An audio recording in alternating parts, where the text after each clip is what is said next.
What is up with it? Welcome to the Scar and Toph Show, Season X, Episode 5, with our special guest today, PPMD. Kevin, how are you doing, my man? Oh, I'm doing great. My show. On your show, Scar. Now, I just wanted to let you know, in case you weren't aware, either in the call or at home, this is actually Radio Melee. So let's not be confused here about where we are, who we are, or what we're going for today. This is our show where we take in calls from the beautiful people at home, !Radio Melee, to jump into the Discord and do all that good stuff. Anyway, thank you so much, Toph, for joining us as well. Thank you, Scar, for being here. How's it going today, guys? Wow, that was sick. Bobby, when did your lighting get so amazing? Just 2 seconds ago, I turned my light on. I had it off, and then I turned it on. And that made it all the difference. Godlike way of, yeah. I got to tell you. Yeah, that's solid. Radio Melee, what is PPMD talking about, Toph? You know, to me, it's an agree to disagree. You know what I'm saying? I just feel like Scar, Toph, Radio Melee doesn't really matter where we are. In the Bible, it is said that the church is not the building, but the people. Oh my goodness. You know? And I feel like that's what it's all about at the end of the day. The Scar and Toph Show has always been about connecting with you, the people at home, and Radio Melee is about talking to the people at home, bringing you live onto the air where you can ask us questions about all kinds of ridiculous nonsense, Lord knows. Or serious nonsense such as Octagon. More on that in a second. Yeah. And again, !Radio Melee, make sure you join the Discord. There's a channel. I always forget what the name of it. Submit topics here. There's already a lot of you wonderful smiling faces that I see your questions already your questions are getting longer, I've noticed. Jesus, there are whole paragraphs in here. So already you should be in here asking us questions because we're going to pick the best questions. We're going to drag you in to talk to me, PP, and Bobby. Great to be here. I'm having a good day. Thank you for asking. It's a Tuesday, you know? Day after Monday. Tuesday? It is a Tuesday. Yeah, it's a Tuesday. Right. So you're looking forward to the weekend there, are you, Scar? Yeah, somewhat, yes. My kid is always looking for the weekend. My kid wakes up with a preoccupation about, was today school day? Yes, it's a school day. And then we usually talk about how there's 5 school days, but then 2 weekend days, and then he's like, and then what's after that? Oh, 5 more school days. And then what? It's like 2 weekend days. And I'm just like trying to tell him it just keeps going like that, man. It's like, yeah, but what's after that? Forever. Dude, yeah, I remember he's 4.5. I remember my sense of time wasn't completely dialed in at the age of 4. I had a Bobby, I think I've told you this story before. I don't think I've told PP. When I was like 4 or 5, I had a cousin who was a year older than me. He was like, 5 or 6 right at the time. And I remember I really wanted to be older than him because he was higher up in our social hierarchy. And I asked my mom, like, what can I do to become older than my cousin? You know, because I figured if I worked really hard, maybe I could get older than him. And she was kind of telling me, like, well, you can't. And I was like, well, but I'm going to get older. And then she was like, but he's also going to get older. And I remember I cried my eyeballs out because I couldn't deal with this at all. Because the world is not fair, Toph. There's no system governing questions about who's older than who's better than who, which is the essence of your question. Unlike Super Smash Bros. Melee, where we do have a system of determining who's better than who on a given day. Absolutely. Well said, Scar. Very well said. And I will say, I mean, there are multiple ways to improve in all sorts of things and to improve in Melee. You know, actually, Scar, hard-hitting question for you early on here. Someone watched your casting at Summit, and they noticed something very interesting about you that maybe they hadn't noticed before. Actually, they noticed quite prominent leg muscles, and I was kind of curious. I think many people were curious about the workout routine, about how you provide such an excellent example to the gamers of the world, Scar. What can you tell us about your routine? Your guess is as good as mine. To be honest, I'm asking my wife. I was asking my wife the other night. I was like, dude, people are talking about my calves. What is the deal? Her theory is just the way that my body holds weight and muscle. I'm just disproportionately. My calves they show themselves in a certain way that I suppose is appealing to the Melee viewership. Melee people only. I do squats. Okay, but I've been very inconsistent with my workout. But Strongless 5x5. That's a program that I was interested in long ago. Did it, stopped, but now I do it. I'm on a like 3-week streak. Oh, okay. Well, let's go. Also, jumping on your trampoline, right? I think if you jump, like, I've been jumping on my trampoline, general, yes, that's a but calf the thing. trampoline was not installed, as you call, Toph, at the time of that summit. Right. Well, you're going to be out of control by Octagon. Listen, hear me out. I have a psychosomatically based theory.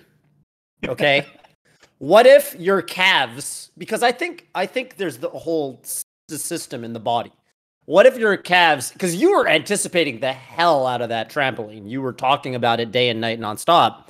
Yeah, I know you were thinking about it. You were probably losing sleep over it. And what if your calves actually got some kind of subconscious signal from your brain to start growing and start kind of forming nice calf muscles to prepare yourself to jump on that trampoline when you finally got it built?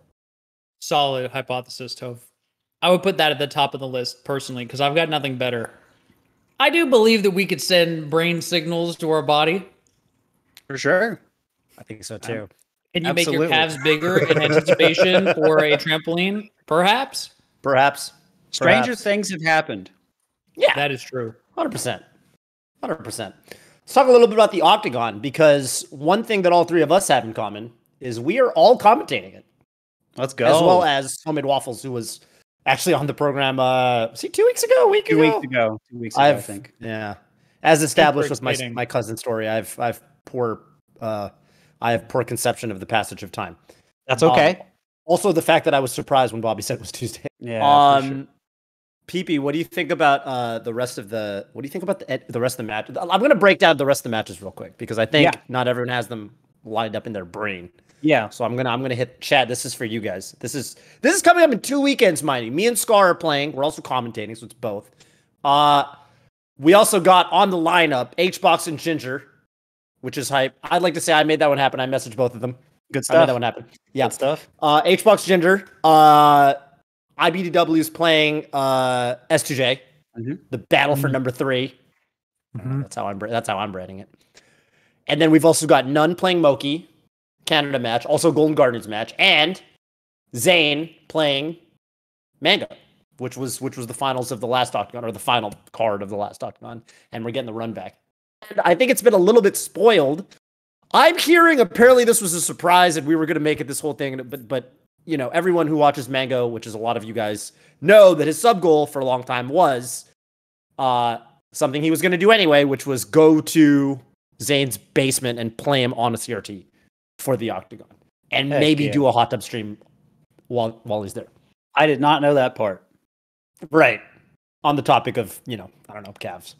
Well, that is going to be beautiful. Yeah, I would say so. Do you have any predictions, PP? I wonder. Well, I couldn't tell you how the hot tub stream will go, but I can tell you that I'm thinking, it seemed like Zain seems to have a little bit more of an edge when he plays Mango lately. So if I had to put it on someone there, that's probably where I'm going. But I mean, in person, and maybe Mango has some more of like a type of intimidation factor, or maybe like it gets, because it's in Zain's place. I do think the location of the event matters. I remember talking to Mango, quite a while ago about how, Mango tended to win it more on the West Coast. Certain players would win more on the East Coast. Armado tended to win a little more in the Midwest. I talked about him about that a little while ago, and he was like, I don't know why you think about that. But so I like playing at Zain's, maybe that has an impact. There are all kinds of things to consider there. And I mean, then we have got some other sets. Well done, production. That's okay. Now that is not. No, that's what I heard. What you're saying. My, distilled to the core of what. Well, hey, wait. What if Zain's family comes down and just starts chanting Mango, right? Because everyone's a Mango fan, so I feel like that affects Zain. All kinds of things. All kinds of things can happen, right? So that would get in Zain's head. Yes, I mean it would get in most people's head. So let's not count on any possibilities here. A lot of things could certainly happen, and outside factors can sway all sorts of things here. So I'm not saying. I would just say if I pick someone there, but it's not. It's very, very likely that Mango can still just take it, because it's never like Zain is winning by some like massive amount or like at least not like with any regularity or anything. So very, very possible. Mango's had some really strong wins. He's won on FD against Zain plenty. So Yeah, I mean, very, very possible. I don't know. I don't know what you have to say about that, Scar. How you feeling about Zain Mango? I'm kind of catching up with, I guess their relationship. You know what I mean? How their sets tend to go. Sure. I don't know. It definitely at this point feels like I don't know who's going to win going into their sets. Although it does seem like Zain is much more consistently coming from the winner side, you know, and feels more stable. He's got a stability to him that Mango's never been known for. But I guess there's no bracket in this one, huh? They're going to play no matter what. Yeah, they're going to play no matter what. There's no being warm from playing losers bracket or anything like that. And right. So, you know, you don't have to win 2 sets, right? I wonder who prep who would favor. You know, I wonder who does better with prep. I'm not super sure. I could imagine that Mango might have some, you know, some little things to spice things up. Oh yeah, I mean, when he wants to, he can. I mean, I remember especially. I think a lot of times before a lot of Genesis events, he'll often come out, and especially against certain players, he will bring some more things. So that's a good point to keep in mind. I think Zain does it some too, but I think it's almost kind of more surprising when Mango will do it because he'll bring like a lot more things, I think, at once. So that's a good point, and I think that could certainly shift things. How does Mango do as Batman with prep time? Yeah, that's true. Yeah, it's I mean, it's kind of interesting because I feel like a lot of people like off of the the last time they played SCL final weekend,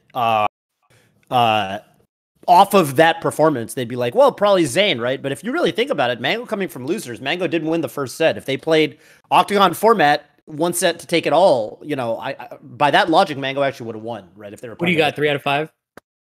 Yeah, at the same time, I do think this is probably first to 5, right? This is first to 5. I think it's first to 5. So that makes a difference. That does definitely make a difference. Yeah, first to 5.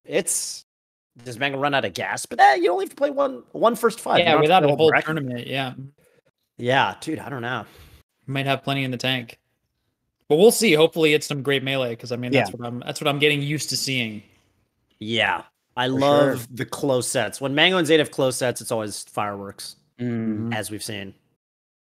Well, we might get more questions regarding the for sure. I think it's about time to get into talking to some of our guests or I should say callers. So I think we have the first person lined up. So hello, and what's your name? Where are you calling in from? Hi, I'm FengShui. I'm calling in from New York City. Shout out to the East Coast. Hey, how's it going? What's your question for us today? So currently our best players are, for the most part, one character mains. Is there something about the newer techniques or like the meta that's causing this phenomenon, or do you think that the newer players, like the ones that are coming out post Doc or post Slippy, will eventually learn different characters for certain matchups, or maybe how they feel that day? That's a fair question. I think it's a really good question. I can start unless someone has like a burning response. All I know is that there's been a debate about whether, single character main or multi-character main, which one's going to be the best in terms of solved melee, and I feel like we have not gotten close to the answer to that question. Sure. I think... I don't even know. Would you say that right now we're super dominated by soloists? I'm not sure if I would say that we're dominated at this point, but it is more common, I guess. I would say it's very, very common. I think like within top 10, top 20-ish to just play one, or at least play one for the vast majority of matchups on the vast majority of stages. I know Mango will switch to Fox sometimes. I know Leffen is going to play Sheik for Marth. Fox Sheik, but I'm not sure how many other exceptions there were. I mean, even S2J, who was trying to Falco Ditto for a little while, seems like he's not doing that so much now. But yeah, I mean, I almost feel like, so their question is, so many new players are just picking one. And I think part of that, I was actually, I forget who I was talking to about it. It was one of the newer players that's been doing well lately. And they were saying, well, I remember that, I know that like Leffen could switch to Sheik much easier and give Zain a hard time because he had so much experience and everything. But when Cody switched, it wasn't as challenging to Zain right away. He had to put more time in. And I think that's kind of one of the factors here is like, you're learning so much of the game, and the one character is so complicated already on its own that to learn another character just to use it sometimes, and also to keep it warm, and move time away from your main, which you're still trying to overcome so much with, and still build all that stuff on. I feel like that makes it so much harder to improve. And so I think this is when we were seeing a lot of dual mains. I think we were seeing players that had already played for a long time doing a lot of that first. And so I think we might start seeing more dual mains, maybe, but that'll be from people that have played long enough to do everything they want to do with their main, and then start bringing out like another character, or I guess two, depending. Yeah. Because you were one of them, right? I actually remember a couple years ago, I remember I don't know, must have been 2015, 2016, 2017, that whole stretch, towards, I would say, the latter part of your career, and then into 2017, 2018, there was a lot of talk where it was and this was also considered Armada was playing Fox and Peach. Mewtwo King was really prevalent at this era. Mewtwo King was doing really well. I'd say 2017, 2018, and people were a lot of people, I remember Tafo tweeted, I think dual maining might be the future. Everyone's got to be dual maining. Because, you just want to, it just lets you be a little more consistent in tournament. And now it's completely swung, it feels like. And now people are saying, there's questions like this. And I think it's so funny how, Melee was already out for a very long period of time, and we're still having these swings where, I always feel like there's gonna be a little bit of an element here where people do kind of look at the top 2 or 3 players, or the top 4 or 5 players, and it's whatever the trend is. Yeah, it kind of gets extrapolated, because even then there weren't that many people dual maining. It was really you and Mewtwo King and Armada, right? And Mango too, and Mango too. Yeah, I always forget that the spaces are. Yeah. Yeah. The reason why I ask is I'm a very old time player, so huge fan of both Scar, 5th at Genesis, and PPMD as well. And I felt like at the beginning, at the beginning, I felt like you had a lot of solo mains, and then there was a time when Ken picked up Fox, and then Isaiah started dual maining with Sheik, and then you get this dual main era, and then it goes back to the solo. So I wonder if we're going to go back to another dual main in another 2 or 3 years. Maybe. That's an interesting theory. With different games, it's every game tests people's skill or whatever. You got to have some way of thinking about games. It's kind of how I think about it. And I'm sure with certain games, matchup just it's a very important factor. And I think, of course, the matchups are important in Melee, but maybe you just get rewarded more for kind of this deep nuance and deep understanding of the game physics with one character, tiny situations, micro situations. Maybe Melee is just a game where that's not ever going to be a limiter. X character can't be Y character, end of story. Right. But I don't know. I think it sucks.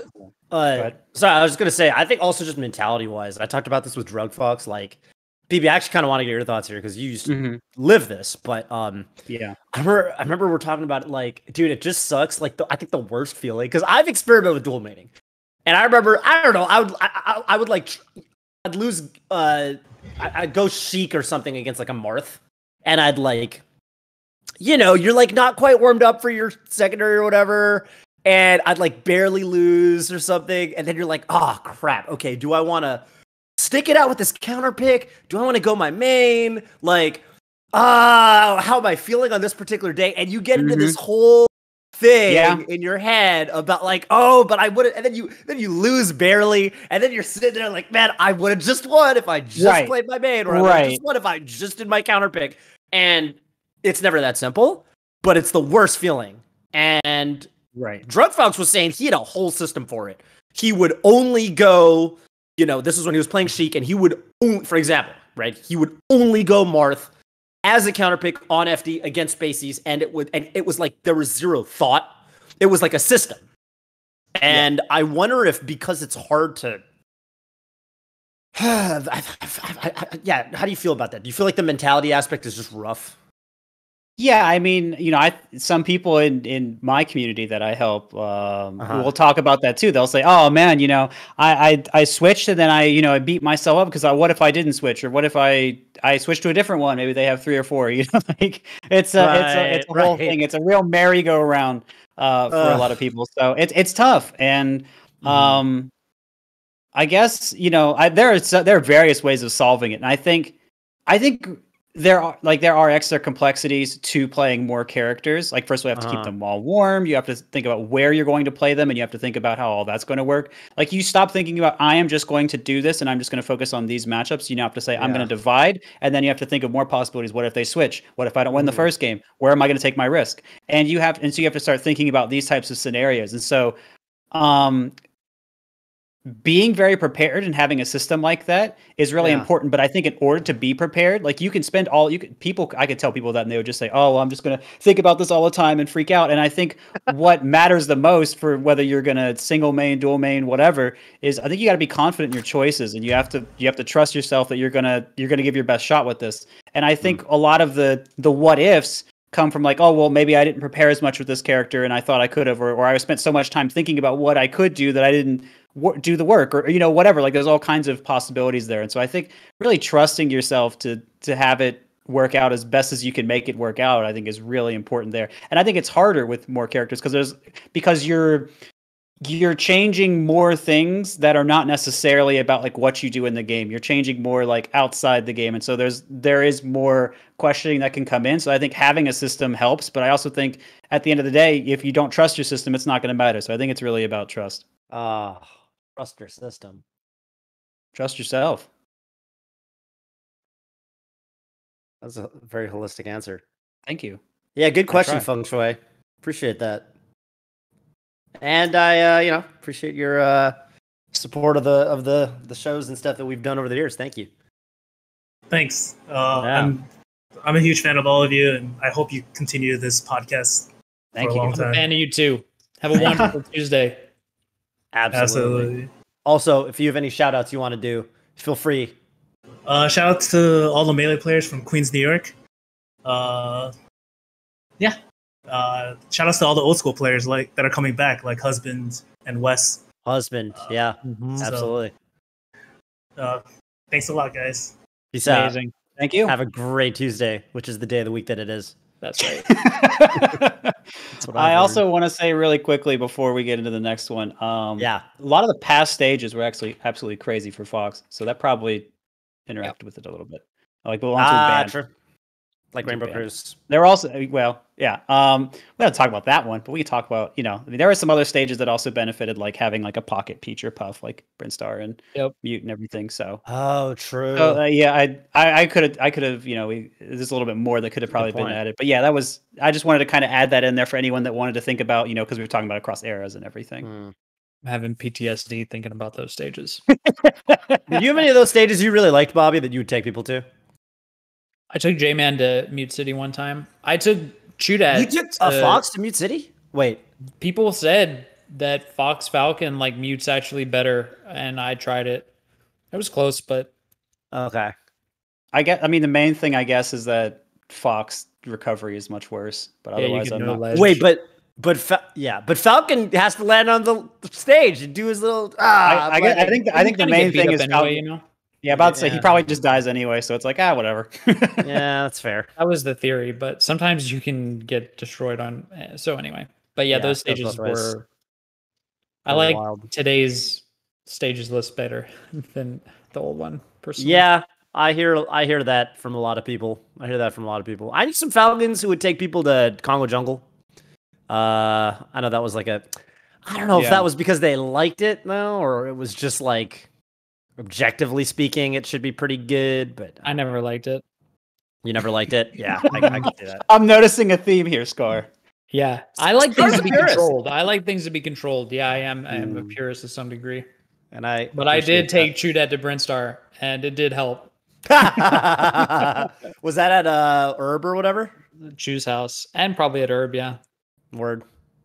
Did you beat Chu in Chu's house? I did. Took his money. That's what Mango. You realize that's what Mango's going to be trying to do to Zain. He's going to try to take his money in his own house. His own house.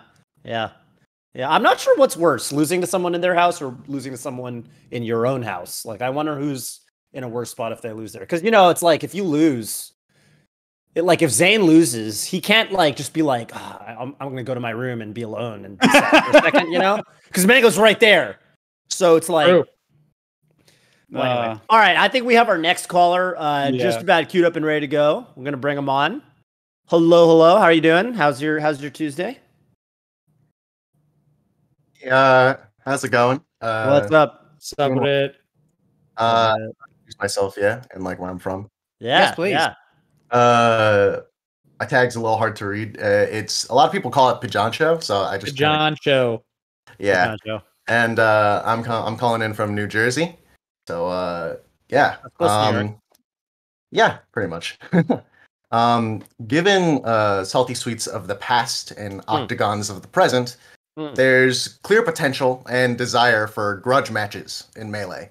But, excuse me if I'm being a bit presumptuous here, but history has shown they don't always land 100%. So, what do you think it takes for these matches to live up to the hype? Whether it be like when it comes to like the idea of the match itself, when it comes to how the matches build, or like the execution of the match, like in terms of like stage gimmicks or like how the players play and like how the commentators talk about it and stuff. We were all there at Apex 2015. Yes, we were, because PP won it and Scar hosted it. The Salty Suite, rather. I would say Apex 2015 was probably the most memorable Salty Suite. Memorable, yeah, but was it good from? Was it like good from the definition that Pjoncho is kind of putting forth? Pjoncho, what do you mean by that Apex 2015 landed?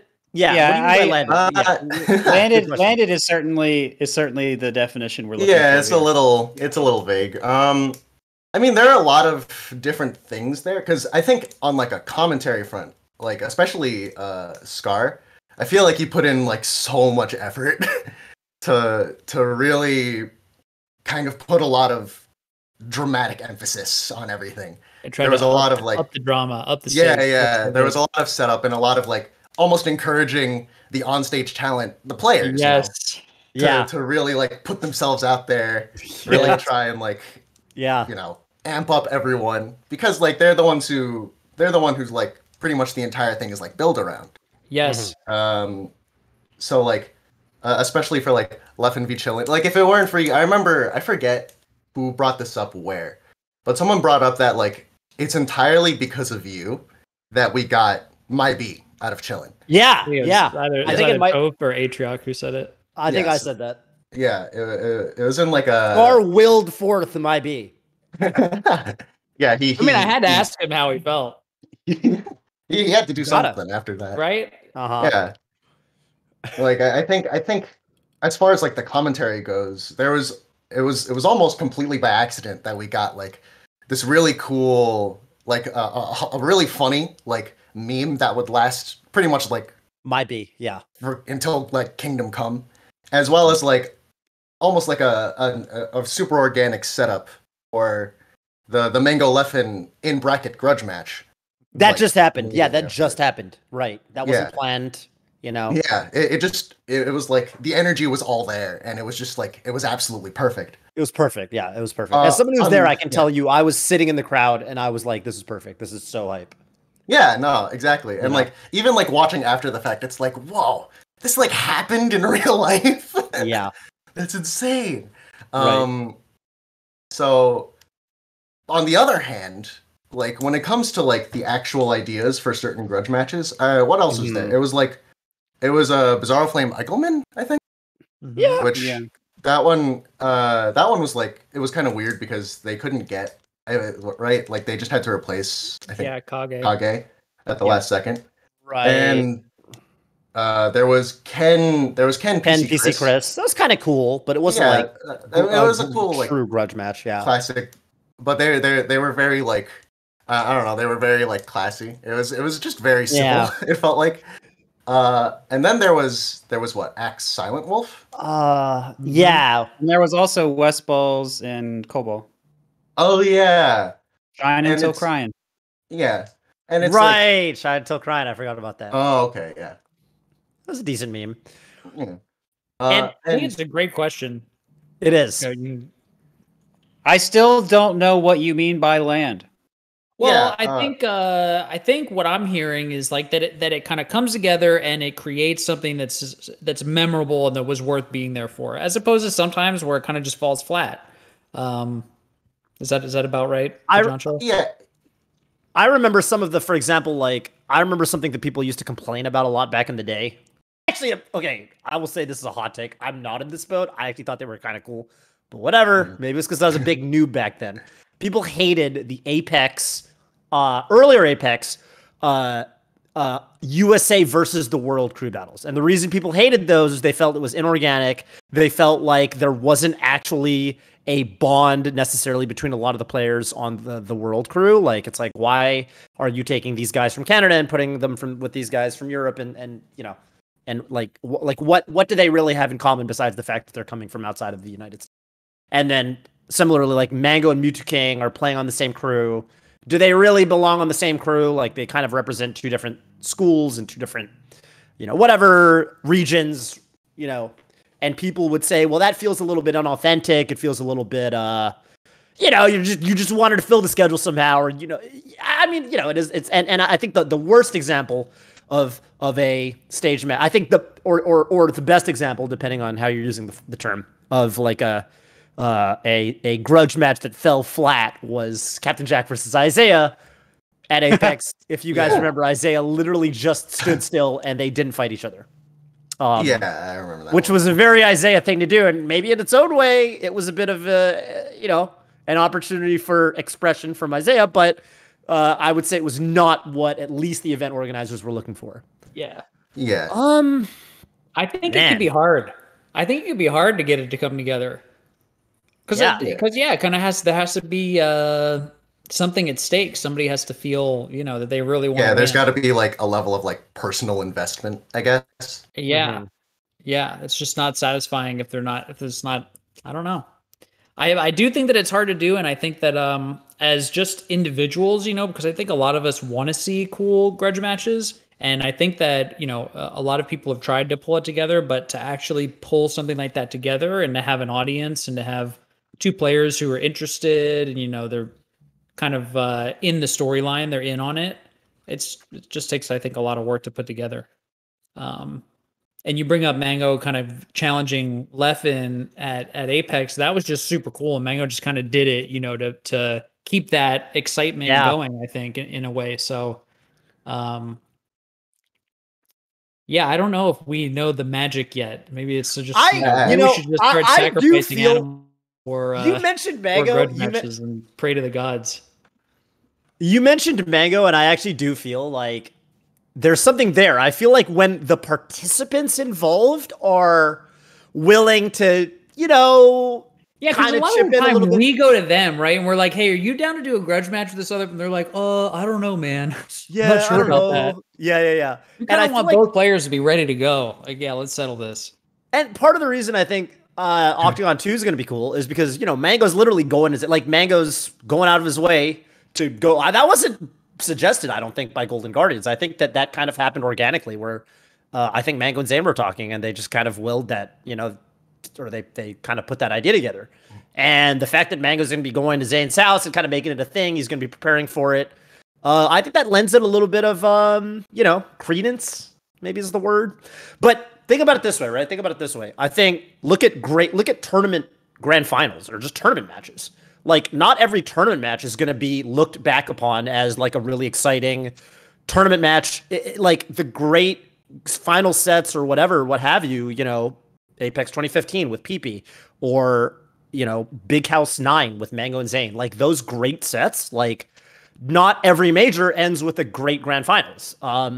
Sometimes tournament sets are washes, or they're boring, or, you know, it's you know, whatever, for various reasons, right? Some tournament sets, I think, they just end up having been more exciting than others. And I think to a very great degree, you kind of can't plan it. I don't know. Yeah. Okay. Yeah. Do you have something you want to say, Pjoncho? Did you have anything? It sounded like you were about to say. Yeah, I mean, I have a little bit I can say about it, but yeah, if you, yeah. Okay, go for it first. Okay, well, I just wanted to say that, I mean, kind of what we were talking about initially with commentary, and I think anyone that's hyping it, I think part of it has to be that everyone's kind of keeping in mind that the commentary has like way less limits, or you're trying to do something very different with it. And I think Scar is really good at pushing into that. I think there are some other people that have really liked commentating Salty Sweets that have really pushed into that, and that's helped to make it memorable. Prague. For sure, yeah. And but I think I was kind of thinking about it while you guys were talking, and I think a lot of people are drawn to the idea of like it being like this event or all of this stuff, this energy, this excitement around this event. And so I kind of think that like so much of it is about marketing, which is not really an answer I was really expecting to give when I got this question. But I really feel like, what made Leffen Chillin iconic, regardless of the result, honestly, was the fact that they beefed, but beef I think is kind of like, I think everyone wants beef because it makes the storyline like we just go from like not really caring about a match to suddenly caring about it a lot. But I think marketing will just get you where you want to be without having to force people to hate each other or something like that. And I think he dropped the rap video. I think that was insane at the time. And and I think that just changed so much. And I think that really got people so much more invested. And he did that while he was doing cosplay stuff, while this event was like kicking up and all this stuff was happening. And I think because it was just at the event that everyone was talking about and there was a lot of marketing that was going for it at the time, I think that really helped. And I think the more that various events that do grudge matches are trying to get into that type of spirit more, and there are various ways they could do it to build the prestige of it, so people want to be part of that, so they want to ham it up more, so the commentators want to do more for that. I think so much of it has to just be a marketing push, kind of maybe from TOs. I don't really know where it all comes from. I don't know why Apex was the one that had it all happen that way. I don't really have the answer for that, but I think the marketing is honestly more important than how well the players play, because I don't really remember a lot of Salty Sweets of the past, but I know about that one, and I thought it was cool. I honestly thought it was cool that Ken and PC played, because the doc had come out not too long before that. Now we have them playing in something, and we got to see Ken do counters, and we're like, ooh, or whatever, right? And then Wes still said the shining till you're crying thing, and we were like, ooh. And then he did that double shine thing that everyone liked, and so like. Yeah, ooh again. And so I don't know. It's again. But I feel like that stuff doesn't land as much, or it just seems weird, or no one wants to do it if it's not attached to an event that or whatever about the space that everyone's caring about. So I feel like that is the thing we have to nurture. Like whether that's a TO thing, whether that's a community thing, whether players whatever they have to contribute to it. I don't think gameplay is really what the determining factor is. Like, but I will say if like Mango and Zain, they do some like weird skit about how they hate each other a lot or whatever beforehand, or like they punch each other or whatever before they sit down, like that changes the way I feel about the set regardless of what happens. And I just think so I think like that whatever, but they might not be compelled to if just depending on how things go. So again, I feel like it's the kind of the feeling of the event, and I think that's on, I guess, everyone to try and cultivate it. So I think it spirals, right? I think the players caring about it, and the commentators or the hosts in Bobby's case caring about it. Yeah, the crowd caring about it. I remember in 11 versus Chillin, there was a guy behind Chillin with a fucking cardboard cutout of Chillin dude's face, like holding it up, and it was like surreal. It was like there were two Chillins. And it was like really weird looking back. Like it was just he wasn't even doing a facial expression. It was just kind of a neutral face. Like he was just kind of like, it was very strange, but I think it really added, like the fact that it's 6 years later and I remember that so vividly is something, right? So I think it all it's like a feedback loop. And if people don't care, like if somebody doesn't care, then the other people won't care. But if someone cares and kind of starts bringing that energy, I think it kind of, goes between people. Okay. Like loops. Yeah. Okay. Yeah. That makes sense. Which is to say that you can be the spark that feeds the energy leading into the Octagon 2. Imagine you make a fucking you did something that's Zane's face. Imagine make a rap video. Just go to Zane's house. just put the camera, just Zane, spit some bars real quick. I don't know. Yeah, but I think people caring about it spirals. Okay. Yeah. Good question. Oh yeah. Thanks. Is there time for like a follow up or? Yeah, sure. You can say your little piece. you guys are like asking, or you guys brought up how like, you know, there's a lot of effort to like try and like bring stuff out of players to like kind of get them in the zone and make them offer their energy up to the event. And like what's interesting is that when it comes to like the online space and like in particular Twitter, you know, there's clearly a lot of like actual like oppositional energy there. Like people are clearly willing to like bite back at one another. They won't always do that in person, but yeah, exactly. Yeah. So I was like wondering if there was like a way you guys thought like that you could like a pretty like maybe like a bit more of like a playful way to kind of like draw that out into like a real space. I was like writing down Leffen versus the people he's blocked. It's just a marathon. That's the whole event. It's like 400 hours. I was writing down ideas that I thought were just kind of like they made me chuckle a little bit. I was like, oh, Leffen versus Ginger, but Leffen plays on a monitor and Ginger plays on a CRT, and then like the one who wins gets to break the person's like like monitor or something. That would probably make people cry. That's a good gimmick. That is a good gimmick. Like stuff on stage that like, but like I was just wondering if there was like realistic ways of like really like draw, because I understand that nerd talk like that doesn't necessarily translate well on mic.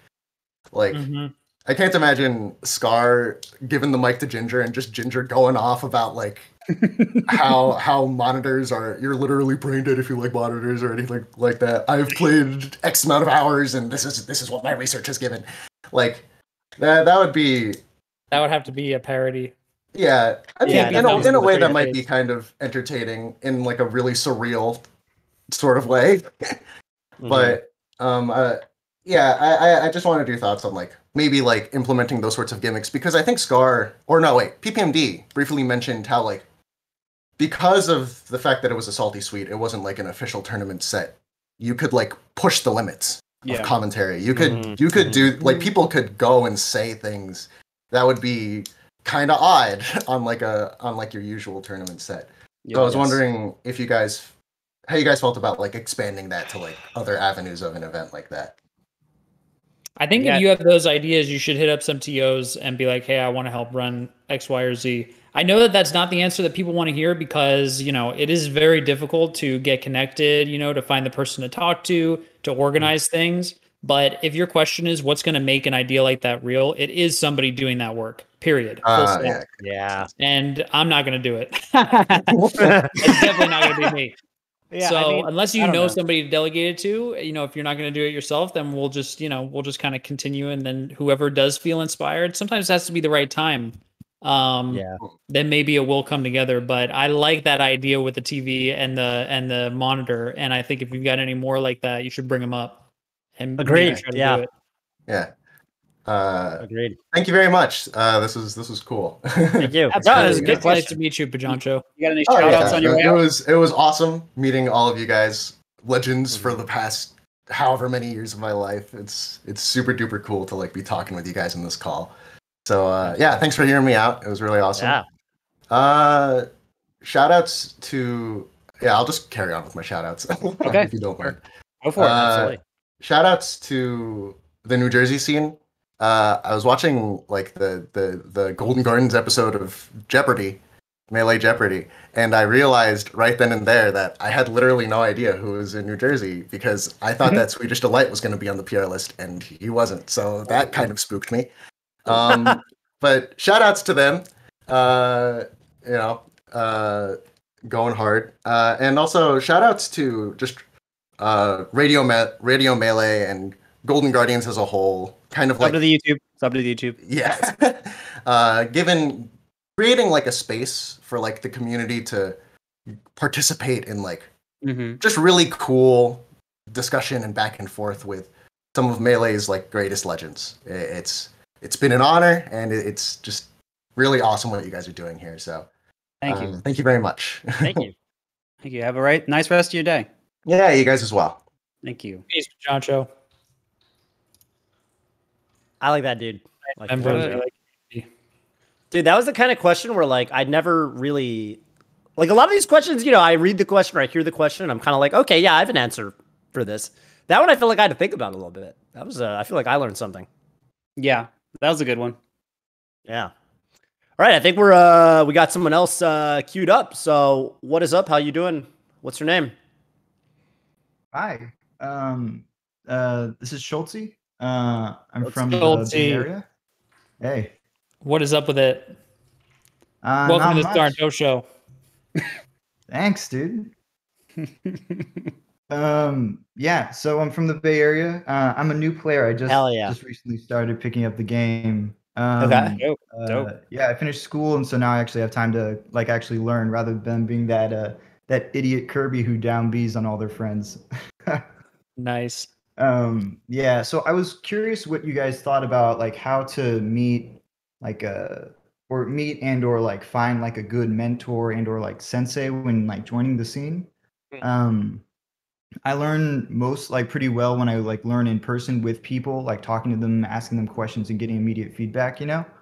And I was wondering if like I guess maybe Toph, since I know you're in the Bay Area, maybe you can speak specifically, but I guess trying to keep it more general to people, you know, everywhere when they're, or for like slippy people like me who are just coming into the game, who are trying to find people to teach them like how everything works and teaching them different techniques or ways to play. What type of variables, so to speak, are important in finding that good person to teach you? Like, does character, does like them meaning the same character, is that important? Does it matter like how well they do in tournaments or how many years of experience they've been playing? I'm just curious, like, what you guys think are like important things to look for, or maybe even what are red flags as to like maybe this person's kind of toxic. They probably shouldn't be teaching me. You know what I mean? Yeah. Well, okay. First of all, I agree with that last one. I think so. The first thing that comes to mind is COVID. It's going to be a bit tougher in COVID. That's an important variable, I would say. I think when locals become a thing again, then that's going to open some doors. And then the second thought that crossed my mind was about beggars versus choosers, right? Beggars can't be choosers. You got a bunch of folks in the bullpen who might be good mentors and senseis, and you're narrowing them down. What's the field looking like, Schulze? Do you have no one? If you have no one, then you're probably looking for someone better than you, I would assume. Someone who's available when you are and who's going to beat you. And you're not going to feel, you know, you're going to feel like you can come back for more. I don't think like I've played a bunch of people on my come up, and I don't think that there was anything specific about them, but each one was better than me, and they all pulled me up. I definitely when I was getting into, I would say the first thing even to look for is not even necessarily a mentor, but I think what's really helpful when you're just starting out is like a rival. Like when I started playing, he played Mewtwo. He posted a lot on Smashboards about the Mewtwo Zelda matchup. His name was KO Star. Shout outs to Klein. Everyone on the West Coast loves Klein. Amazing. Hasn't been around for a long time, but yeah, we used to play Falca Mewtwo, and we were terrible because we'd been playing for 1 month. But I had somebody, and I think that was actually really big.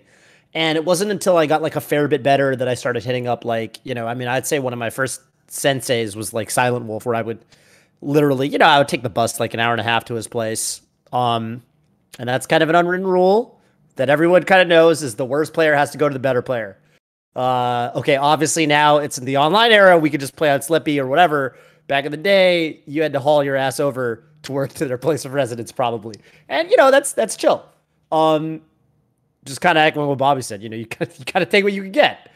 But yeah, I would honestly say like, I don't know. I don't think you need like a super well-defined mentor. But if you do feel like that's the kind of thing that you really want and you want that very established kind of mentor-student relationship, I would say more than ever, there are a lot of people who are doing lessons on, people are advertising Melee lessons and stuff like that, like Melee coaching for like pretty reasonable prices. Like I saw Cell, who's a SoCal ranked Falca, who's extremely good actually. Not a very well-known player, but beat my ass the last time we played on Unranked. And he was saying he's doing lessons for like, I don't remember what his exact price is, so I don't want to misquote it, but not very much. So I would say those resources do exist now. And I would say if you really need that, I would just go, honestly, I would just find a coach. Go for it. Just find a coach. find a coach and just get a rival. Like I would say, go to a local, find someone it could be the guy that you narrowly beat or narrowly lose to, second round of bracket and losers or something like that, right? Whatever. Just be like, hey, let's get some friendlies in, make friends with them, and then go from there. Hey, let's play this week. You know? Yeah, that's definitely how I found my first rivals. It was like close tournaments. That's while I was coming up. Yeah, I think in person, I think a lot of this stuff just sort of solves itself, and this is kind of what this person's saying. But yeah, if you're online, I mean, a lot of Discord servers, a lot of them are just free to go into. The character ones have guides. You can learn a lot there. People might be more willing to teach there. Some people know that if they teach, they learn the information better. So they want to teach it. You want to learn it. It can kind of work out pretty well for both parties. I think playing the same character, I mean, you're already going to a Discord for your character, but you know, say you're in a larger one or something, like that can still help you because more people want to talk about their own character or want to complain about their own character. Just depends. Let's see. But yeah, I'd say experience matters. I wouldn't say it's the biggest deal. Just someone having more than you, and if they like having to help, and trying to get more than one person to help too. I think Toph was saying that earlier, like, or I think maybe but I think it was getting said earlier that if you have more people that you're talking to, you're getting more perspectives, more experience, and they're going to be correcting more things that you're not focusing on. You said something about red flags at the end. I was thinking about it, and I think the only thing you want to watch out for is anyone that kind of talks down on you or makes fun of you a whole lot, or basically you're not having fun thinking about playing with them or playing Melee. That's really your biggest red flag with that. That's a red flag. Yeah. So if other people give you that kind of take about them, or you kind of get that experience, you can either bring it up or you can just find someone else, because there are a lot of people out there that are talking about Melee and stuff right now. It's kind of like if someone, you know, is playing in a way or just not playing a character you want to play against on unranked, you just leave and go get someone else. Same type of thing. So I don't know if what you guys think about that, or if that adds a little more useful perspective there. Yeah, I think a big part of it is just this is definitely a COVID era question. Yeah. And I think you said you just started, right, Schulze? Yeah. Yep. Yeah, I think because you probably haven't been to any like in-person tournaments yet, right? No, I've never been to one before. That's kind of why I was asking. Right. I think you'll find that this is the sort of thing that sorts itself out when offline tournaments are back on the table. You will still have to go out of your way to ask. Like it might not be. It helps to be a little bit out. But yeah, like people are usually pretty willing to just answer a question if you ask, as long as you don't try to say, okay, well, can I talk about this matchup next? And can I talk about all these other sorts of things? That might be a lot. But if you just ask some and then you watch some and then maybe you ask again later, or you get other people's takes, I think it usually works out. Yeah, probably if I could say if I were you, probably what I would do is, number one, yeah, definitely I would get a coach. If you're not broke, if you're broke, then that's maybe you can get a deal. When you hit it rich, you'll pay that coach. And then two, I think that like if you're in the Bay Area, then you could do the training mode Tuesdays on Mondays, training mode tournament, training mode time, whatever it is. Training mode Tuesdays. Yeah. But the reason I bring it up is because you'll tend to find people who are more invested, like who are entering tournaments. And so, if you can find people who have that positive energy and they want to like get better, then that's probably somebody you can count on to be available when you want to play. I think any rival who's playing a lot would be really, really, really good. Yeah. Strong echo on training mode tournaments. Homie, friend, whatever you want it to be. But I think Toph's point is like somebody who you can enjoy playing against, where you feel like you're pushing each other. Like a gym buddy, It's like a gym buddy. Yeah. Just someone to hold you accountable. Yeah, definitely. I feel that. Can I ask a follow-up question? I don't mean to take up too much time. No. Yeah, go ahead. Yeah, you mentioned Scar about finding a coach. And I know PP, you're coaching nowadays. But what do you think is, I guess, so now there's quite a few coaches out there to choose from. Do you have any suggestions on how to find a good coach or how to choose one? In my personal opinion, I would just give more than one a shot. Again, it depends on how your money situation is, but probably after a couple of different interactions, you'll know who you really want to learn more from, who you're ready for. Yeah, I would say, I mean, there are, like, if you go to Metafy, that'll have like a list of coaches. You can go through and see what the rates are. It's a coaching platform, among other things. and it's something that a lot of people are on. I know Zane's on it, M2K's on it, other people are on it, and so you can go through there and just kind of compare there. Some other people are on Patreon. It kind of just depends. If you want to find a good coach, there are a couple ways you can do it. Like someone that meshes with you, you can try and find someone that worked with these people, ask them how their experience was, how that went for them. You can go into these people's streams. You can say, well, how are they breaking down the game? Is that a way that I find engaging or interesting for me? And yeah, I mean, all else fails, you can always just see if you can get in with some of them and then see how that experience works for you and try it out. So, I mean, there are various ways to solve it. I mean, so I don't know if that makes you feel a little more comfortable with it, but yeah, it's very important to find a coach that works well for you because that's going to really influence your experience with Melee as a whole. Yeah. And I would actually echo something you said that you brought up yourself, which is the place I would probably start looking is people who main your character. Yeah. Or at least if you know, I mean, if someone's good enough, like Drug Fox or Leffen can teach you something about probably most characters, but especially, I don't know, if you play like Luigi or something, then you probably want someone who's a little bit more of a specialist. Cause like, dude, I don't know how I would coach a Luigi, for example, you know? So I would say start from your character and go from there. Just to kind of echo something you already brought up, Schulze. Who do you play? Thanks. Who do you play?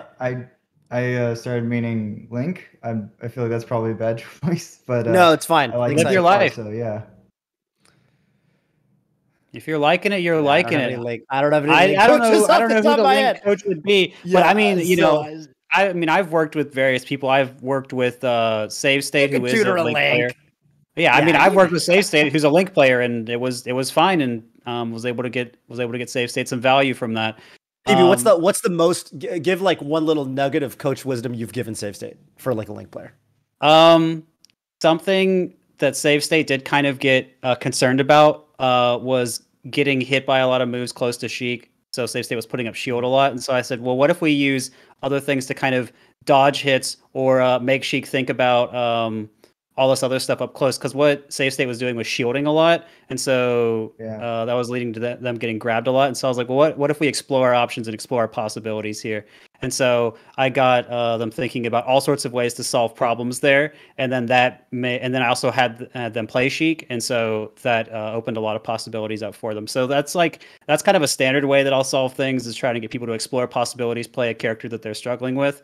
And that works pretty well for a lot of people. So I think I can get value to a lot of people doing things like that. But I mean, like I said, I'm not saying that this is not a plug. This is not someone we paid to come on and ask a question that could promote me or something. This is not the plan. Yes. But yeah, I mean, I think I feel like myself, but also a lot of other people, M2K's had plenty of experience playing lots of characters.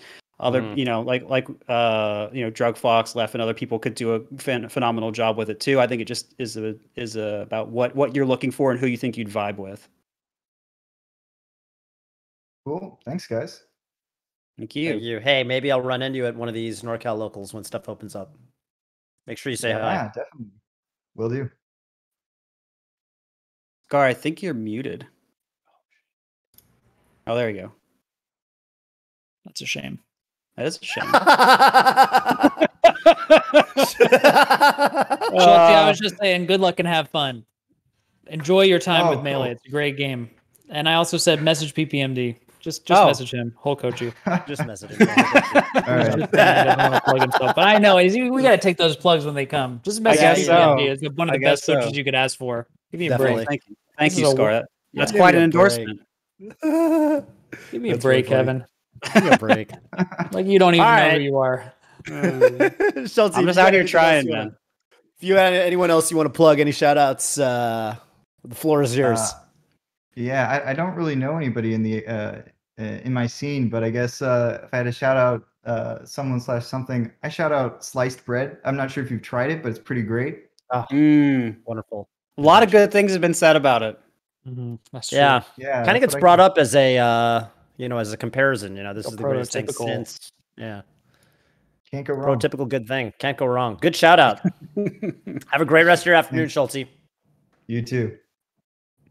Sliced bread. I was thinking sliced bread might have been someone's tag. I was thinking tag too. Yeah. There's probably someone Yeah. I was thinking I have someone in my community called French baguette, so sliced bread really not a big jump for me. The bread types. I think that's it for the callers for the day. Yeah. Thank you guys to everybody who came on. Yeah, and I was gonna say I was kind of keeping an eye on the questions. There was a lot of questions that I kind of wish we got to get to, but just keep them coming. I'm trying to keep a mental checklist of the people that asked really dope questions. So if you come back next week, I'll try to flag some of you guys and we'll get to talk to you, hopefully. But again, thank you everyone who's hanging out on the Discord. Appreciate you all. Thank you. Love to hear from the people. Kevin, while we got Scar on, we should chat him up a little bit before we sign off for the day. I know you had some stuff you wanted to ask. I'm an open book. I'm an open book. Yeah, I mean, the kind of question I had, Scar, if you don't mind, I kind of wanted to ask you about, kind of more about the Octagon event itself. Like, kind of what impact do you think exhibitions? Because we had invitationals, we had Summit for a long time, and now we are having something even more exclusive. We're having just these few things to the point where, like, a significant portion of the event is 2 people now in one room playing and doing whatever in a hot tub afterward. Congrats to them.